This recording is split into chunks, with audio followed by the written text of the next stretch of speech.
حضرت علی رضی اللہ تعالیٰ عنہ کی آنکھوں میں دکن آئے، کہنے لگا جاؤ علی کو بلا لو، تو لوگ کہنے لگا نہیں علی کو بلا نہیں سکتے ہیں، علی چل نہیں سکتے ہیں، علی کی آنکھوں میں دکن آئے۔ تو لوگوں نے سہارا دے کر حضرت علی رضی اللہ تعالیٰ عنہ کو رسول مقبول صلی اللہ علیہ وسلم کے پاس لے کر آیا۔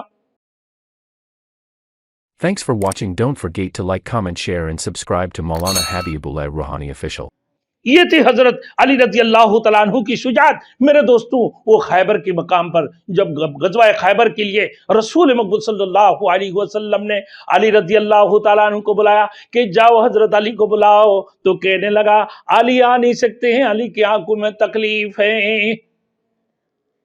حضرت علی رضی اللہ تعالیٰ عنہ کی آنکھوں میں دکن آئے، کہنے لگا جاؤ علی کو بلا لو، تو لوگ کہنے لگا نہیں علی کو بلا نہیں سکتے ہیں، علی چل نہیں سکتے ہیں، علی کی آنکھوں میں دکن آئے۔ تو لوگوں نے سہارا دے کر حضرت علی رضی اللہ تعالیٰ عنہ کو رسول مقبول صلی اللہ علیہ وسلم کے پاس لے کر آیا اور کہنے لگا کیا ہو گیا ہے علی؟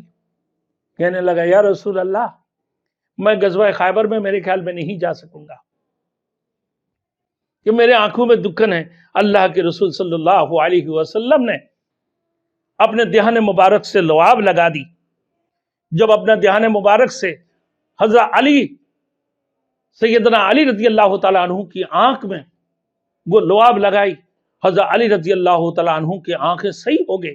میرے دوستو، حضرت علی رضی اللہ تعالیٰ عنہ فرماتے ہیں کہ کبھی بھی میری زندگی میں آنکھوں میں تکلیف نہیں ہوئے۔